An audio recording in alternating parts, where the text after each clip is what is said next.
বাংলা চলচ্চিত্রের কিংবদন্তি নির্মাতা ঋত্বিক ঘটকের রাজশাহীর বাড়িটি গত বছর ভেঙে ফেলা হয়েছে। সেখানে ছিল কিছু ইটের স্তূপ আর অতীতের স্মৃতির ভগ্নাংশ।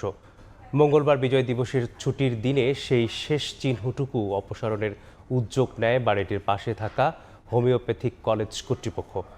রাজশাহীর চলচ্চিত্রকর্মীরা বাধা দিলে তা বন্ধ হয়।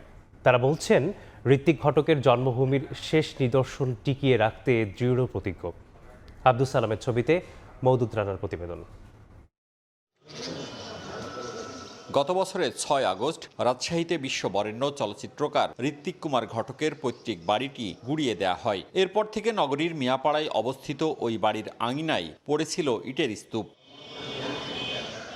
বিজয় দিবসের বন্ধের দিনে ট্রাকে করে সেই ইটের স্তূপ সরাচ্ছিলেন বাড়িটির পাশেই থাকা হোমিওপ্যাথিক মেডিকেল কলেজ কর্তৃপক্ষ। খবর পেয়ে রাজশাহীর চলচ্চিত্র কর্মীরা বাধা দেন। এটা তো একটা শৈল্পিক মূল্য আছে, এটার সেটা বিবেচনা করা হচ্ছে না। ঋত্বিক এখানে বসবাস করেছেন, এইটার জন্য যেইভাবে এটাকে সংরক্ষণ করা দরকার সেটা করা দরকার ছিল। যখন অফিসিয়াল দিনগুলো বন্ধ থাকে, কারোর সাথে যোগাযোগ করার জন্য খুঁজে পাওয়া যায় না, সেই দিনগুলোতেই কেন জানি এইখানে বিভিন্ন রকম যে আঘাত আনার চেষ্টা করা হচ্ছে। রামপুর মৌজার ১৭৮ নম্বর দাগের ৩৪ শতক জমির মালিক ঋত্বিক ঘটকের মা ইন্দুবালা ১৯৪৭ সালে দেশভাগের পর ভারতে পাড়ি জমালে জমিটি অর্পিত সম্পত্তি হিসেবে তালিকাভুক্ত হয়। পরে ১৯৮৯ সালে রাজশাহী হোমিওপ্যাথিক মেডিকেল কলেজ ও হাসপাতালকে ইজারা দেয়। ২০১৯ সালে বাড়িটির একাংশ ভেঙে সাইকেল গ্যারেজ তৈরির অভিযোগ ওঠে। তখন সারা দেশে এ নিয়ে প্রতিবাদ হলে বাড়িটি সংরক্ষণের উদ্যোগ নেয় জেলা প্রশাসন। ২০২১ সালে গণপূর্ত বিভাগ বাড়িটি সংরক্ষণে প্রাক্কলন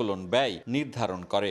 এই ইটগুলা একটা ভাগাড়ে কিংবা একটা পুকুরে ফেলে দিচ্ছে, এই এত গুরুত্বপূর্ণ ইতিহাসটা। রাজশাহী গণপূর্ত বিভাগকে দায়িত্ব দিলেন যে এটা একটা ডিজাইন করার জন্য, যেটুকু আছে সেটা কিভাবে সংরক্ষণ করা যায় সুন্দরভাবে। হোমিওপ্যাথিক মেডিকেল কলেজ পরিচালনা পর্ষদ বলছে, কলেজের সামনের অংশ পরিষ্কার করার উদ্দেশ্যে ইট অপসারণ করছিলেন তারা। জায়গাটা ওরকম থাকলে দেখা যায় যে আমাদের অনেক সময় হাই অফিসিয়াল কেউ গেলে বিষয়টা খারাপ দেখায়। আর এই জন্য আমরা পরিষ্কারের উদ্যোগ নিয়েছিলাম, যেহেতু ওনারা এটাতে বাধা সাধছে, আমরা আপাতত এটা বন্ধ রাখছি। ১৯২৫ সালে জন্ম নেয়া ঋত্বিক ঘটক শৈশব ও কৈশোর কাটিয়েছিলেন এই বাড়িতে। শরৎচন্দ্র চট্টোপাধ্যায়কে নিয়ে নাট্যচর্চা করতেন এখানে। এ বাড়িতে থেকেছেন ঋত্বিক ঘটকের ভাইঝি কথা সাহিত্যিক মহাশ্বেতা দেবী।